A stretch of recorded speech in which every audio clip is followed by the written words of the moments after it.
The test is in 4 parts: Part 1, Part 2, Part 3, and Part 4. Now look at Part 1. Part 1. You'll hear two travellers, Lilith and Alex, having a discussion in a cafe. First, you have some time to look at questions 1 to 5.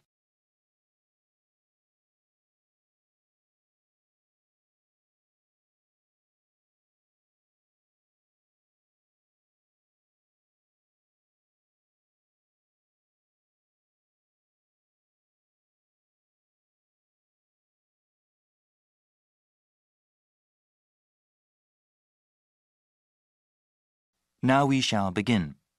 You should answer the questions as you listen, because you will not hear the recording a second time. Listen carefully and answer questions 1 to 5. Hey, Alex, are you okay? I was worried something happened. Oh, sorry for being late. I drove down the wrong highway and got lost. Don't worry, it's only been 20 minutes. Actually, I just looked at some Austin tourist websites. I got some tea. You want anything? Yeah, I think I'll have some tomato juice. It's just what I need right now. Yes, it's really hot and humid out right now. I think I'll get iced tea this time around. So you went on the wrong highway, huh? For sure. I've never driven in this area before, right? So after I pick up the rental car from the airport, I try to follow the map to the downtown area here. Unfortunately, there was a lot of road construction going on, and I went south on the highway instead of going north. After a few minutes, I realized I was going the wrong way, so I exited the highway and came back up here. Well, I'm glad you're here, okay? Did everything go well at the car rental place? Oh, yeah, it went very well. The business owner was kind of a strange person, really tall and thin. He had a bushy beard and moustache. He was also wearing a cowboy hat. I'd never quite seen anyone quite like that before. I guess every place in the world has eccentric people. Yeah, definitely. But he told me about all these great places to eat around here. He said they have some really great Mexican food in the area. That's great. I haven't had that in such a long time. We definitely have to go to a place for dinner. Well, I want some more iced tea. How about you? Yeah, I need to order still. You know what? I think I'll get one of their sandwiches too. They look really good. Okay, let's order then. Before you hear the rest of the discussion, you have some time to look at questions 6 to 10.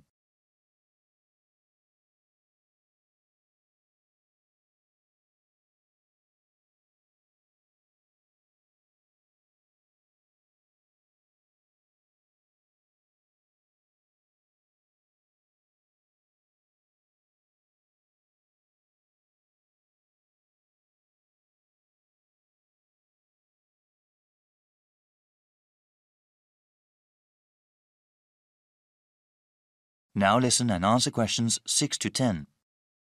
Now then, what are we going to do today? I was thinking it would be nice to see the state capitol and then maybe the university. Well, according to the website, let me see. The state capitol has tours only on Mondays, Wednesdays, and Fridays. Yeah, if we went there, it would be much better to go on a guided tour.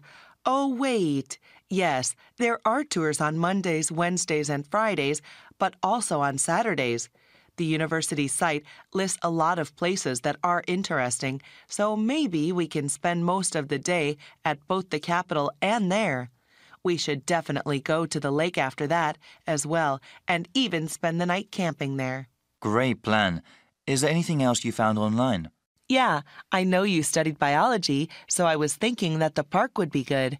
They have a pretty unique collection of trees and plants. They are open Monday through Saturday, so we can go there anytime.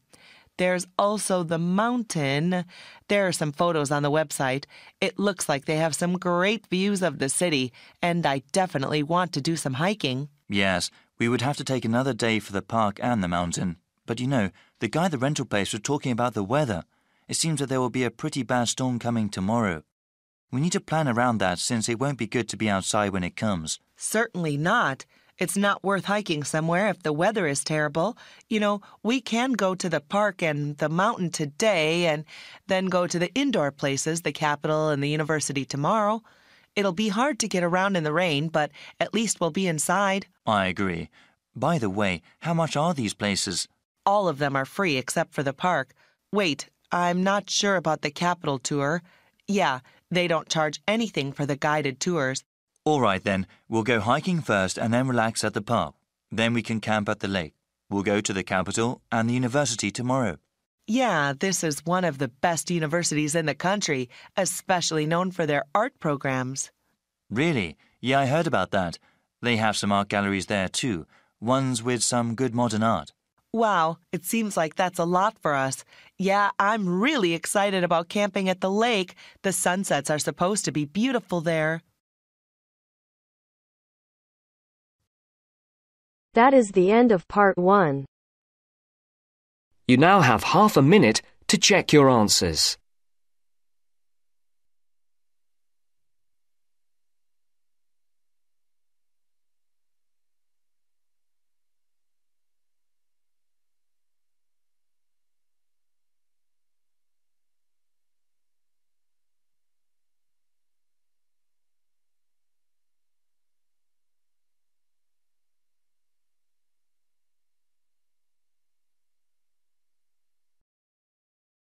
Now turns to part 2. Part 2. You will hear a doctor from a medical centre giving some information about the centre. As you listen, answer questions 11 to 20. First, you will have some time to look at questions 11 to 14.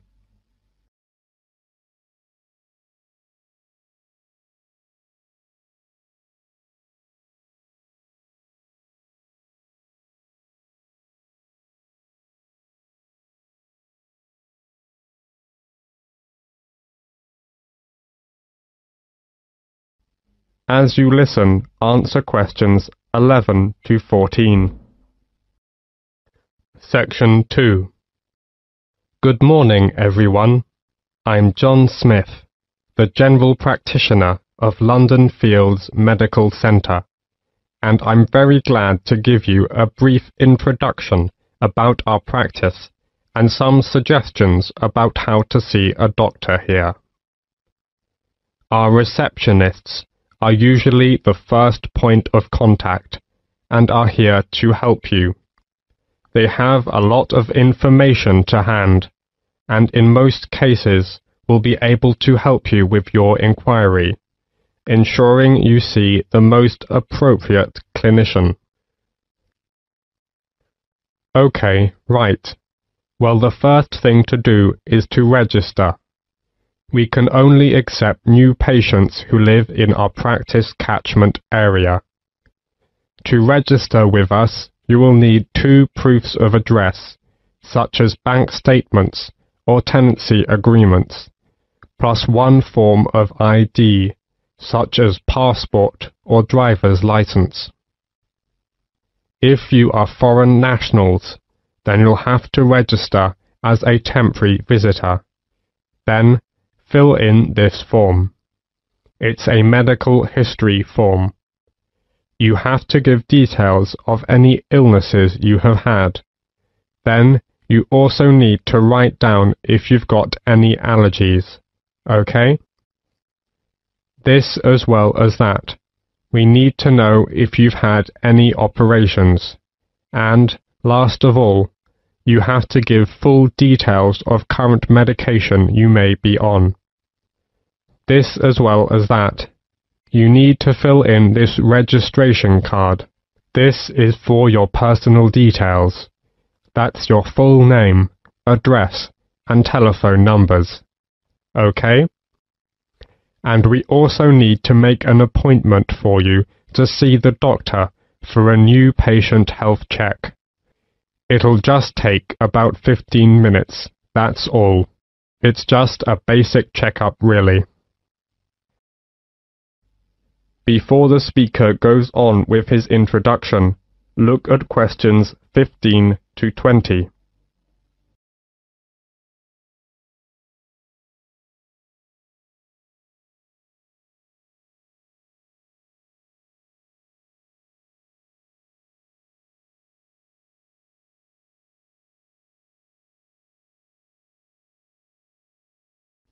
Now listen to the continued talk and answer questions 15 to 20 by choosing the appropriate letters.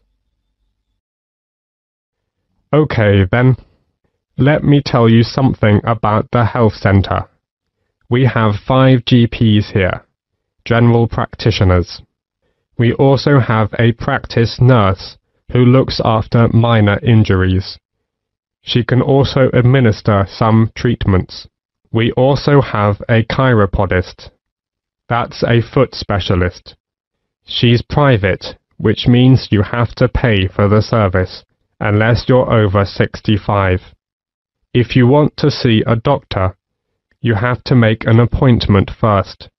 Please call our main switchboard number on 0207 923 8100 to book an appointment at either our main practice or one of our branch surgeries.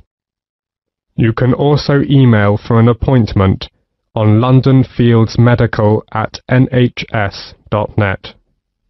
Urgent cases are seen on the day. If your condition is non-urgent, you can expect to see a GP within 2 working days, though you may have to wait longer if you want to see a particular GP. If it's an emergency, you'd better come straight here to the centre. One of the doctors can usually see you, or you can go to the emergency department at the hospital in town. If you are very sick, you can ask for a home visit as well. On Friday afternoons, we have an open surgery, which means you can come along and just wait to see a doctor. But you may have to wait for several hours, so it's much better to make an appointment and come at the specified time. Usually, when you see a doctor, you'll be given a prescription for medicine which you need to take, or you can choose to go to a pharmacist in a chemist's shop. If the doctor decides that you will need the medication for a long time, you will be given a repeat prescription form. This allows you to get a further supply without seeing the doctor again. You simply leave the repeat form here a few days before you need it. Then you pick up the medication at the chemist's. Oh, you may wonder how much this all costs. Well, there is no charge for seeing a doctor. You can make an appointment any time to see one of our doctors, and it will not cost you anything for the consultation. However, you need to pay for the prescription, and the cost varies with the medicine, but it's usually just a few pounds. Nevertheless, in some situations, such as pregnancy, the prescription is then free. All right. Do you have any other questions? That is the end of part 2. You now have half a minute to check your answers.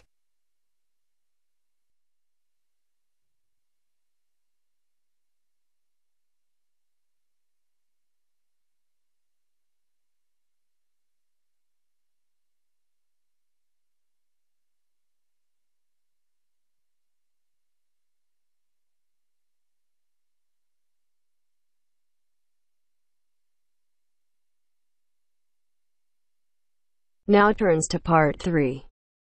Part 3. You'll hear a talk between an interviewer and an interviewee called Chris Evans from the Royal Caledonian Curling Club about ice curling. First, you have some time to look at questions 21 to 26.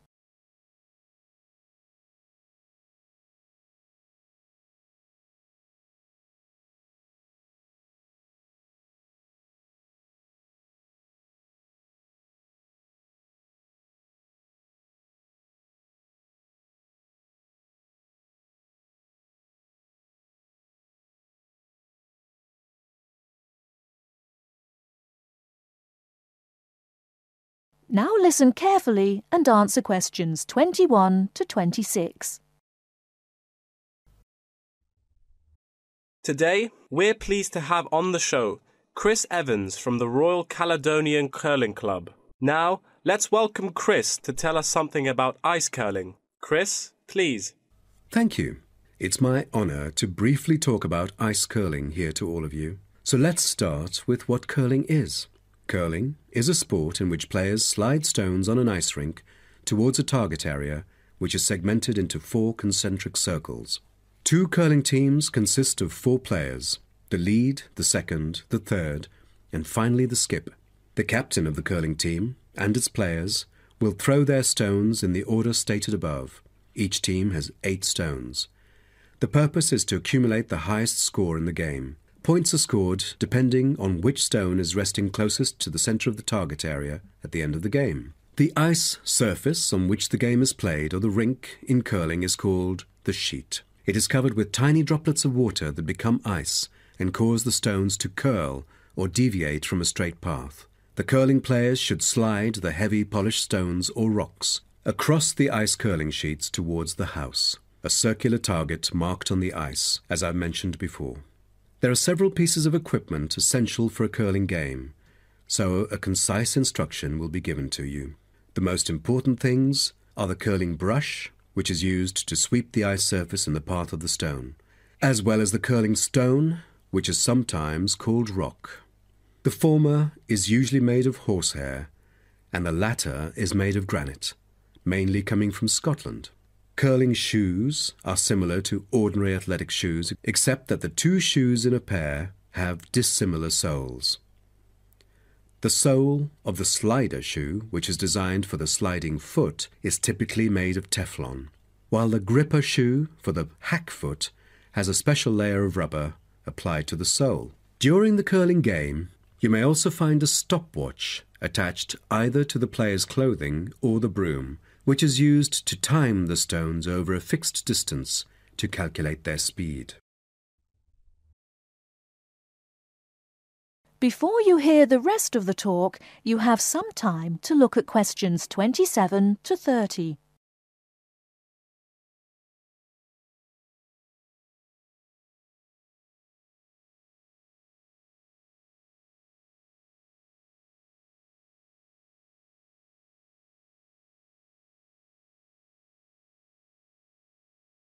Now listen and answer questions 27 to 30.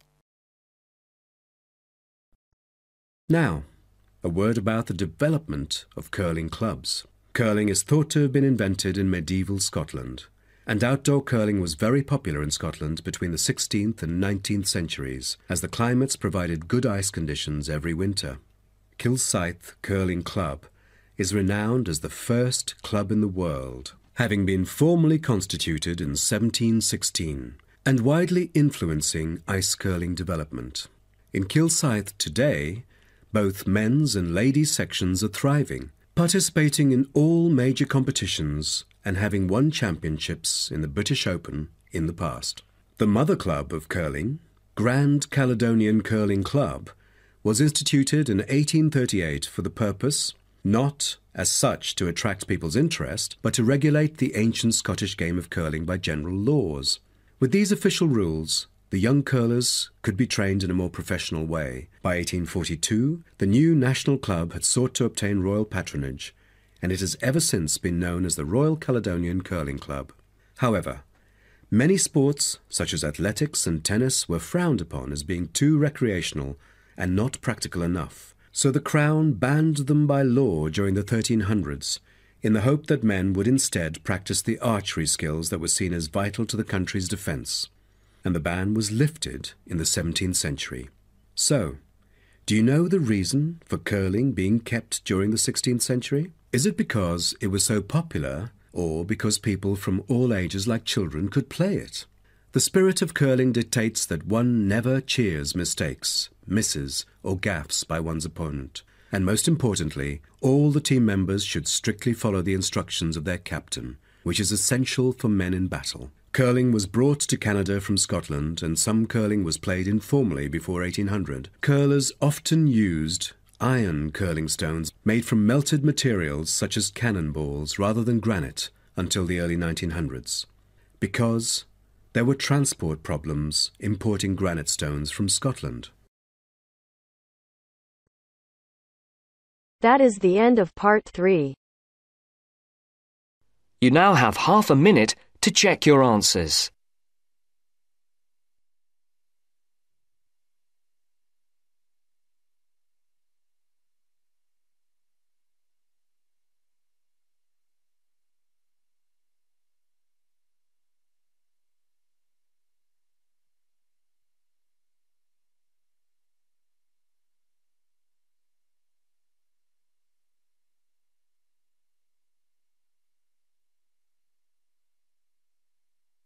Now turns to Part 4. Part 4. You will hear a monologue on the subject of the Celts. First, you have some time to look at questions 31 to 40.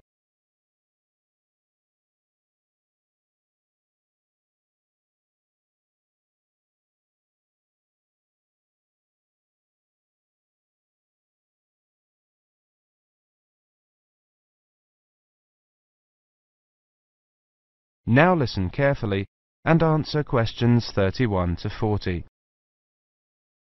Welcome to this introductory lecture on the Celts. Who were the Celts? The Celts were an Indo-European group, that is, related linguistically to the Greeks, the Germanic peoples, certain Italic groups and peoples of the Indian subcontinent. They arose in Central Europe at the beginning of the first millennium BC, and were an iron-using and horse-rearing peoples. By the end of the first millennium BC, their cultural group had spread up and down the Danube and Rhine, taking in Gaul, Ireland and Britain, across Central Europe into northern Italy and northern Spain. Their roaming across Europe led some of the Celtic tribes to sack Rome in 390 BC, creating a fear of the northern barbarians that was to haunt Romans for hundreds of years to come. The Celts are defined archaeologically by the type sites of Hallstatt and Latene, the former being taken to relate to an earlier phase of cultural development. Hallstatt, an ancient salt mining area, was excavated from 1876 onwards by the Viennese Academy of Sciences, and provided the first classification of the prehistoric Celts. In 1858, the waters of Lake Neuchâtel in Switzerland sunk to a low level, revealing a large prehistoric settlement with a huge number of surviving artifacts. The nearby town of Latene gave its name to the second phase of Celtic cultural development. However, please note that these phases overlap through time and are defined according to geographical area. Let's look at each of these, taking the Hallstatt first. Hallstatt culture is characterized in 4 stages. A and B were during the Late Bronze Age, from about 1200 to 700 BC. C was in the Early Iron Age, from about 700 to 600 BC. D was from about 600 to 475 BC. The Hallstatt culture spanned Central Europe, with its centre in the area around Hallstatt in central Austria. There were 2 distinct cultural zones, the eastern and the western. At the start of the period, long-distance trade was already well established in copper and tin, the basic requirements for manufacture of bronze. From about 700 BC, trade in iron also became established. The Hallstatt area also already controlled the trade in salt, crucial when there were few other means to preserve food. Control of these 2 crucial trade goods, iron and salt, provided the basis for the accumulation of wealth and influence. From 800 BC, some burials of rich people can be identified in Central Europe, with grave goods such as wheeled wagons and iron swords. Hallstatt C saw the construction of fortified hilltop settlements to the north of the Alps. These had burial mounds holding very high-quality goods, such as vehicles and expensive imported treasures. By the time of the Hallstatt D period, these increasingly extravagant burial mounds were clustered around a few major hill forts to the southwest of the region.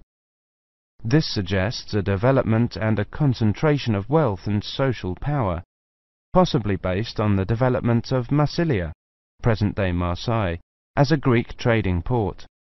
The expansion of luxury trade brought greater opportunities for profit and helped to create an increasingly stratified society, with the development of a wealthy nobility.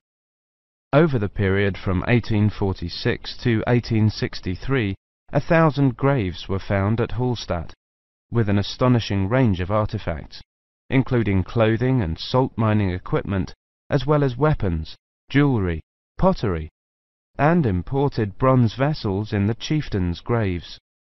The Latene era was the time of Celtic expansion and migration, and the time of formation of the myths.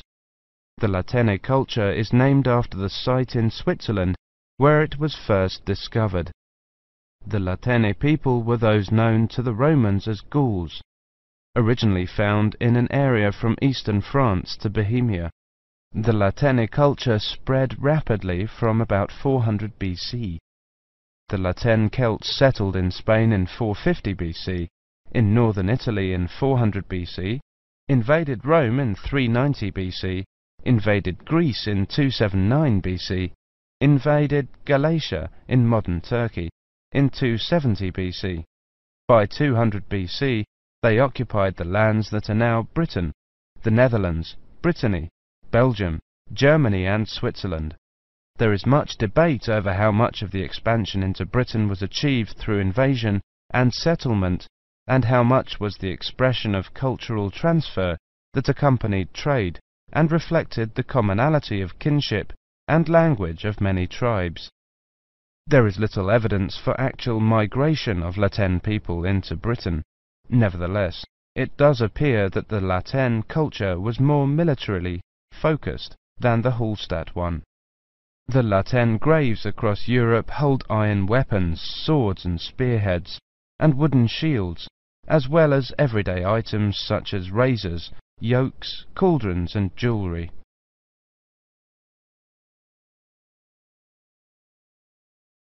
That is the end of part 4. You now have half a minute to check your answers.